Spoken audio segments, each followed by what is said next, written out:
Graça e paz, irmãos. Hoje nós vamos dar início a uma nova série de estudos que se baseia no livro de Romanos, no capítulo 8. E eu quero então estar fazendo a leitura. Hoje nós queremos falar Romanos capítulo 8, do versículo de 1 até o 4. Na Bíblia Revista Atualizada, nós lemos assim: agora, pois, já nenhuma condenação há para os que estão em Cristo Jesus, porque a lei do Espírito da vida em Cristo Jesus te livrou da lei do pecado e da morte. Porquanto, o que for impossível à lei, no que estava enferma pela carne, isso fez Deus, enviando o seu próprio Filho em semelhança de carne pecaminosa, e no tocante ao pecado, e com efeito condenou Deus na carne o pecado, a fim de que o preceito da lei se cumprisse em nós, que não andamos segundo a carne, mas segundo o Espírito. Então, esse é o início do capítulo 8. Então, o nosso estudo hoje, a nossa nova série, tem como título Uma Vida no Espírito. Uma Vida no Espírito. Porque o capítulo 8, ele vai nos falar de uma maneira enfática como o Espírito Santo realmente trabalha nas nossas vidas para criar a realidade da nova vida em Cristo Jesus. E hoje, então, nós vamos, neste primeiro estudo, falar nenhuma condenação há. Nenhuma condenação há para aqueles que estão em Cristo Jesus. Eu quero ler os 4 primeiros versículos também agora, na versão de J.B. Phillips. J.B. Phillips, ele fez uma paráfrase, vamos dizer assim, das cartas de Paulo e também até o livro de Apocalipse, menos os evangelhos, né? E na tradução de J.B. Phillips, esse texto, Romanos 8, de 1 a 4, fica assim: a verdade é que agora não paira nenhuma condenação sobre aqueles que estão em Cristo Jesus, pois o novo princípio espiritual da vida em Cristo Jesus livra-me do velho círculo vicioso do pecado e da morte. A lei jamais conseguiu produzir justiça. O fracasso sempre foi o ponto fraco da natureza humana. Mas Deus resolveu isto enviando o seu próprio Filho para viver em carne. E enquanto Cristo estava lidando com o pecado, Deus condenou a natureza pecaminosa.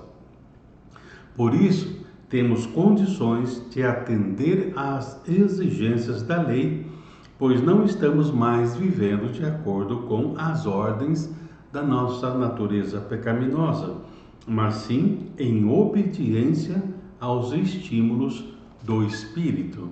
Então, entendendo esse estímulo do Espírito Santo nas nossas vidas. E esse estímulo do Espírito Santo é que traz para nós esta nova realidade, porque nós estamos agora, como diz Paulo no verso 2, nós estamos vivendo agora nesta lei, a lei do Espírito da vida, e esta lei do Espírito da vida, ela diz para nós que nós temos não só vida eterna, mas nós podemos ter e desfrutar da vida abundante, a vida que Cristo trouxe para nós, porque um dos problemas que o Senhor vai tratar, a questão do pecado, e também diz, nós fomos libertos da lei do pecado e da morte, são duas coisas que realmente atrapalham, vamos dizer assim, a vida humana. Então, o Senhor, através da obra da cruz, ele vai lidar com a questão do pecado e, através do lidar com o pecado, ele nos aproxima do Pai, ele abre para nós um novo e vivo caminho e, através do seu sangue, fomos purificados, limpos, e agora podemos, como diz a palavra em Hebreus, chegarmos até o trono da graça e encontrarmos socorro bem presente para o dia da angústia. E um outro problema é a questão da morte e do morrer. Então aqui diz que vencendo a lei do pecado e da morte, nós temos a dimensão, a perspectiva, a percepção agora de uma eternidade com Deus. A morte não será o fim. A morte é apenas, como dizem alguns, uma passagem, mas uma passagem para uma eternidade com Deus. Então essas são verdades da vida nova que nós temos em Cristo Jesus. E nada pode nos separar do amor de Deus. Então, Paulo começa esse capítulo dizendo que realmente não há nenhuma condenação. E no final, ele vai dizer: nada pode nos separar do amor de Deus revelado em Cristo Jesus. Então, uma das coisas que nós precisamos entender logo no início, por isso nós colocamos essa título enfático: não há nenhuma condenação E aí você põe reticências: não há nenhuma condenação para mim, para você, para aqueles que acreditam em Jesus. Não há. Quando nós lemos, por exemplo, na revista atualizada, diz: agora, pois, já nenhuma condenação. Mesmo aqui da J.B. Phillips, ele fala assim: a verdade é que agora não paira nenhuma condenação. Mas quando a gente lê no original, no grego, ele é bem enfático, diz: não existe, não há, não tem nenhuma possibilidade. Por quê? Porque agora nós estamos em Cristo Jesus. Então, a grande percepção, entendimento que eu tenho que ter, que tudo isso é possível, porque agora eu estou em Cristo. Porque agora eu estou vivendo pelo Senhor. Então, não há condenação, diz esses primeiros versículos, porque nós fomos libertos pelo Senhor, porque agora então nós andamos numa outra lei, numa outra perspectiva de lei, e então ele nos fala: não andamos mais segundo a carne, mas segundo o Espírito. Então, perceba que o próprio agir do Senhor, o próprio agir do Espírito Santo, não só traz para nós que não há nenhuma condenação, que nós fomos realmente libertos, mas também traz para nós a ideia e a dimensão de que através do Espírito Santo nós podemos continuar caminhando em santidade, podemos continuar caminhando na visão de Deus, numa visão onde se criou agora uma comunhão entre nós, o Senhor, entre nós como igreja, para que a cada momento o Senhor seja revelado através das nossas vidas. No livro de Romanos, no capítulo 5, verso 16, nós lemos o seguinte: o resultado da dádiva de Deus também não é igual ao resultado do pecado daquele único homem. Porque, no primeiro caso, o pecado de um homem trouxe um julgamento inevitável e o resultado foi a condenação. Mas, no outro caso, inúmeros pecados humanos recebem a dádiva gratuita da graça e o resultado é a justificação diante de Deus. Então Paulo, ele vai trazer aqui para nós, não é só, vamos dizer assim, há um tratamento de Deus em relação àquele pecado original. Um pecou, logo todos pecaram, mas através de um justo, aquele que caminhou e trilhou dentro da justiça de Deus, ele também nos justifica, mas não só trata com a questão do pecado original, mas trata também com os nossos pecados, as nossas mazelas, porque a partir do momento do pecado original, a grande questão não é os pecados em si, mas é essa natureza pecaminosa. Então, Paulo ele está trazendo para nós aqui que nós, na verdade, estamos sendo libertos através da presença de Jesus, que veio, morreu, ressuscitou, trouxe para nós a obra da cruz. Não só há uma libertação dos pecados, mas também há uma possibilidade de nós vencermos a nossa carne, para que nós possamos trilhar o caminho da vida cristã. Por isso, Paulo traz para nós, né, não há mais condenação. Nós não estamos mais debaixo da condenação a partir do momento que nós estamos em Cristo Jesus. Como eu disse, né, o próprio texto, né, que eu quero deixar com você, que é Romanos 5,18, Paulo fala assim: pela ofensa de um veio o juízo. Agora, por um só ato de justiça veio a graça para a justificação. Então, perceba isso. Por isso, a ênfase que Paulo vai dar para nós nesses primeiros versículos esteja em Cristo. E quando eu estou em Cristo, realmente é que há uma nova dimensão e uma nova vida, começa essa regeneração do Espírito, e agora nós passamos a viver em novidade de Cristo, em novidade de vida por causa de Cristo. Então Paulo está dizendo, olha, por causa de Jesus não há condenação. Agora, perceba que tem essa condicionante aqui, né?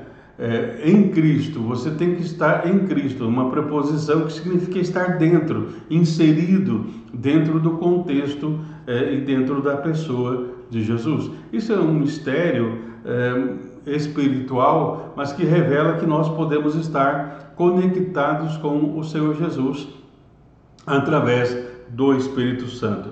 Então, somente em Cristo é que nós temos esta verdade de Deus como uma realidade em nossas vidas. Aqui diz que realmente não há nenhuma condenação, não existe. Agora, eu preciso aplicar a palavra de Deus, aplicar realmente esse conhecimento, esse conteúdo da palavra, para que a palavra de Deus se torne viva e eficaz na minha vida. E desta forma, eu não serei apenas um teórico da palavra, mas eu estarei vivendo realmente na essência da palavra, e aí então eu vou não só ter uma consciência ou um sentimento de que não há condenação, mas no meu espírito há uma testificação com o Espírito de Deus, que realmente eu sou filho de Deus, que eu fui chamado para fazer parte da família do Senhor. Então, nós muitas vezes pegamos, por exemplo, Paulo fala em Romanos 3,10, ele fala assim, não há um justo sequer. Mas perceba, Paulo está fazendo uma construção de uma ideia, de um ideário, para chegar aqui em Romanos 8. Realmente não há um justo sequer, mas agora em Cristo Jesus nós fomos justificados. Então o que Paulo vem descrevendo do capítulo 1 até o capítulo 7, o final do capítulo 7, tudo isso agora é vencido por causa do Romanos 8, ou seja, nenhuma condenação há para aqueles que estão em Cristo Jesus. O Senhor nos livrou do corpo do pecado de morte que trazíamos sobre nós. Romanos 6,6, né? Para que o corpo do pecado seja desfeito. Enfim, você pode estar lendo várias coisas. Por exemplo, Romanos 5, fomos justificados, temos paz com Deus. E aí então agora o amor de Deus é derramado em nossos corações. Tudo isso Paulo estava fazendo e escrevendo, e o Espírito Santo vai levando Paulo a isto, para que chegar nesse ponto. Agora, tudo isso que não era antes pode ser uma realidade em nossas vidas através de Cristo Jesus. Também no capítulo 3, no verso 23, diz, todos pecaram e destituídos estão da glória de Deus. Ou seja, estão aquém da glória de Deus, já não tem mais a glória de Deus. Mas a partir de Romanos 8, nós vemos que Deus restitui a sua glória das nossas vidas. Deus restitui o seu poder, nos traz para uma nova dimensão de vida. Antes estávamos mortos em delitos e pecados, mas agora nós vivemos para Deus. Também, capítulo 3, o versículo 24, diz: justificados gratuitamente pela sua graça e pela redenção que há em Cristo. Tá? Então, aqui a palavra redenção fala para nós uma libertação obtida pelo pagamento de resgate. Então, a palavra apolitrosis, no grego, traz essa ideia, que há uma redenção. Romanos 3,24 traz isso. Mas essa libertação ela é obtida por um pagamento, por um resgate. Então, é o que Paulo está dizendo. Não há nenhuma condenação, porque nós temos a redenção, porque Jesus pagou o preço pelo nosso resgate. Ele pagou o preço pelas nossas vidas. Por isso, você já ouviu várias vezes, mas eu sempre quero enfatizar isso. Não basta nós ouvirmos várias vezes. Eu tenho que acreditar, como diz o texto bíblico, misturar fé à palavra de Deus, para que ela se torne viva e eficaz na minha vida. Então, quando Jesus fala, uma das últimas palavras de Cristo na cruz está consumado, está pago. Então, é isso que Paulo traz para nós, esta realidade da obra da cruz. Então, agora nós fomos justificados gratuitamente pela sua graça e a redenção que há em Cristo. Ou seja, Cristo pagou o preço pelos nossos pecados. Sem Cristo, nós não temos nada. Como diz lá no Evangelho de João, no capítulo 15, sem mim nada podeis fazer. Mas isso ele está dizendo que para aqueles que permanecem nele podem fazer muitas coisas. Mas se eu não estou nele, na verdade eu não sou nada. Porque a Bíblia diz, estávamos mortos em delitos e pecados. Então eu só posso trabalhar para Deus ou com Deus a partir do momento da vivificação do Espírito. Quando o Espírito me vivifica, traz uma nova vida, então eu posso estar na presença de Deus como uma pessoa viva dentre os mortos. Então, Romanos 3,10, que nós falamos, fala que não há nenhum justo sequer, mas a partir do momento que nós estamos em Cristo, nós fomos justificados. Temos paz com Deus, temos a possibilidade agora de vivermos realmente a cada instante em novidade de vida. Há um hino de Carlos Wesley que ele escreve e fala sobre essa questão da condenação. E numa das estrofes diz: e será que eu deveria ganhar interesse no sangue do Salvador? Ele fala assim: será que eu tenho que prestar mais atenção à questão do sangue do Salvador? Realmente o poder que há no sangue de Jesus, todas as implicações que há no sangue de Jesus, o sangue da nova e eterna aliança. Então, neste hino, Carlos Wesley, ele começa nessa estrofe enfatizando isto. E será que eu deveria ganhar interesse no sangue do Salvador? E depois ele diz: nenhuma condenação agora eu temo. Jesus é tudo e tudo nele é meu. Olha que riqueza e que profundidade. É por isso que tanto as mensagens de John Wesley e com os hinos de Charles realmente casavam, vamos dizer assim, e proporcionava àquelas pessoas que ouviam a mensagem e que cantavam a realidade da palavra de Deus. Então ele diz: nenhuma condenação agora eu temo. Jesus é tudo e tudo nele é meu. Vivo nele. Minha cabeça está voltada, ou minha mente está voltada para ele. Estou vestido com a justiça divina. Ousado eu me aproximo do trono eterno. Então, olha o que Carlos traz para nós, né? Com ousadia nós podemos nos aproximar do trono eterno, né? Isso está lá no livro de Hebreus. Esse cântico composto por Carlos Wesley traz para nós a realidade da palavra. E aí então ele diz: e reivindico a coroa por meio de Cristo. Ou seja, ele fala assim: tudo o que Deus fizer, eu reconheço que é por meio de Cristo, né? E aí então ele vai dizer assim: não é por mim mesmo, mas é por aquilo que Jesus fez. Então, novamente eu quero citar aqui logo o início, né, dessa música de Carlos Wesley. Será que eu deveria ganhar interesse no sangue do Salvador? Será que eu estou prestando muita atenção realmente em tudo aquilo que o sangue de Cristo significa, né? Então, de acordo com esse hino, né, nós podemos dizer: Jesus e tudo que estar nele pode ser nosso, por estarmos em Cristo Jesus.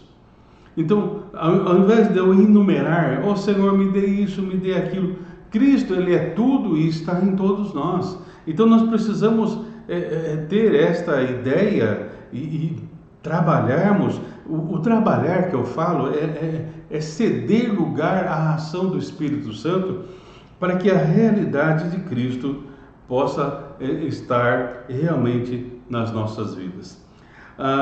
Tem uma expressão, essa expressão em Cristo Jesus, eu encontrei um comentário sobre isto e eu achei muito interessante, eu quero repassar para você.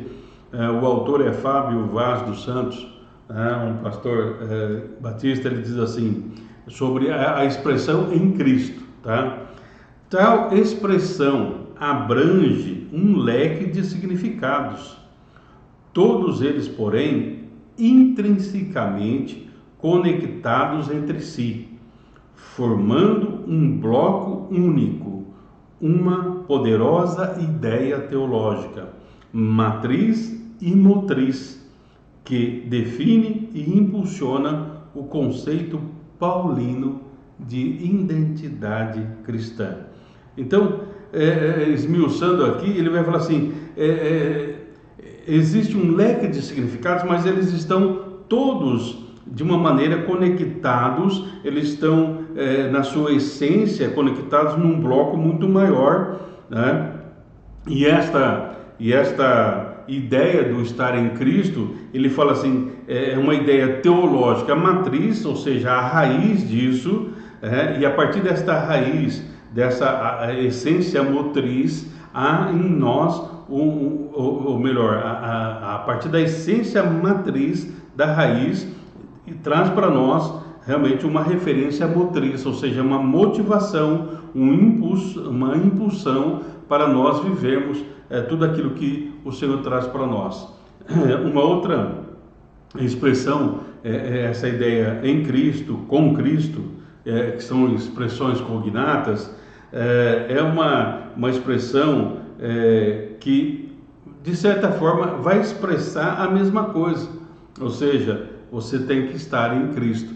Então perceba que muitas vezes quando a gente fala, você precisa estar em Cristo, entenda a abrangência desse significado e procure entender e falar: Senhor, que esse significado mais profundo, que esse significado de essência, eu possa compreender, e não só compreender, vivenciar esta realidade. Romanos 7,25, Paulo escreve e ele entende que o que Cristo fez na sua carne, porque antes ele fala em Romanos 7,25 que ele servia a lei do pecado, mas agora Romanos 8,1 fala assim: não, nós estamos em Cristo, agora nós estamos na lei do Espírito e da vida. Por quê? Porque nós estamos em Cristo, né?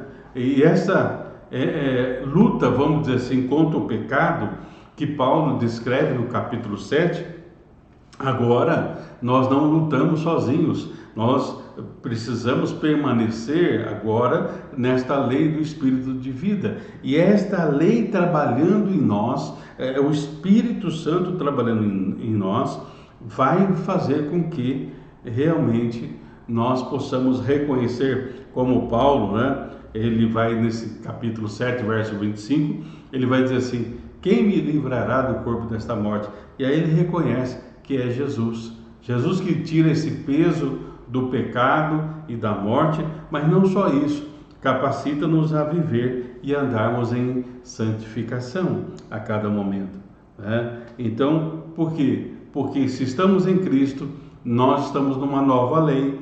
Aquilo que era impossível para a carne, preste bem atenção aí no capítulo 8, verso 3, leia várias traduções do versículo 3, para que você possa ter uma compreensão melhor, porque aqui vai falar assim, realmente a nossa carne não podia, mas quando Jesus vem em carne, e é por isso que ele veio em carne, ele toma sobre si o nosso pecado, e se ele não estivesse em carne, ele não poderia ter tomado o nosso pecado, enfim, né? Mas ele vai demonstrando que mesmo vivendo neste mundo e ainda estando sujeito a esse corpo mortal, nós podemos estar vivendo na graça de Deus. Tá? Por quê? Porque agora nós estamos diante do Evangelho, nós estamos diante daquilo que o Senhor realmente faz por nós. Né? Nós temos também ainda, né, que em João capítulo 5, João 3,18 diz: quem nele crê não é condenado, mas quem não crê já está condenado, porque não acredita no nome do Filho unigênito de Deus. Então, quem nele crê não é condenado. É o que Paulo está dizendo aqui. Não há condenação, porque nós cremos agora realmente no Senhor. Nós estamos livres agora do pecado e da morte. Essas são as boas novas do Evangelho. Nós podemos realmente estarmos livres do pecado e da morte, nós podemos viver em novidade de vida, nós podemos realmente a cada instante vivermos nesta nova lei do Espírito da vida, viver uma vida das bem-aventuranças, viver uma vida de transformação por meio de Jesus, por meio de Cristo. Por meio de Jesus, Paulo diz que nós agora estamos vivos, fomos vivificados, né? Então eu fui vivificado perante Deus, perante Cristo, perante o Espírito. Nós vivemos agora para Deus, para a Trindade excelsa. Então, antes nós não tínhamos essa consciência, não tínhamos esta percepção. Agora nós devemos caminhar pela fé. Precisamos internalizar esses valores bíblicos cristãos e andarmos então de maneira digna do Evangelho, porque Paulo termina no versículo 4 dizendo: nós não andamos mais agora segundo a carne, ou seja, nós temos agora a sensatez, nós temos agora equilíbrio, nós temos agora o poder de Deus que nos faz e nos fortalece para nós vivermos realmente uma vida de santificação. Então, o estar em Cristo é a resposta para o pecado e para a natureza pecaminosa. Que nós possamos andar no caminho de Deus, que nós possamos andar realmente não mais segundo a carne, mas segundo o Espírito. E isto é possível quando nós permanecemos em Cristo, quando nós estamos realmente conectados realmente em Jesus. Porque Deus se torna homem para que Ele possa nos ajudar a lidar com a nossa natureza pecaminosa, para que desta maneira possamos viver em novidade de vida. Você pode reparar, eu sempre enfatizo, é possível vivermos uma nova vida em Cristo Jesus. Que realmente hoje você possa parar e reflita novamente sobre estes 4 versículos e você vai ver a riqueza da palavra de Deus se tornar uma riqueza na sua vida, mudando o seu coração e assim mudando suas atitudes diante da vida e do viver. Vamos orar. Senhor, muito obrigado, porque através da obra da cruz, o Senhor nos livrou, Senhor, da condenação que antes pairava sobre nós e trouxe para nós, Senhor, a nova lei do Espírito da vida, para que, Senhor, pudéssemos então, através da Tua graça e do Teu poder, lidarmos com o corpo do pecado, Senhor, e não só lidar, mas sermos vencedores e trilharmos o caminho da santificação. Por isso, Senhor, que a cada instante possamos andar realmente em espírito e em verdade diante de Ti, Senhor, e não perante a nossa carne. Muito obrigado, Senhor, porque até aqui o Senhor tem nos ajudado. Somos gratos em nome de Jesus. Amém. Amém. Fique na paz.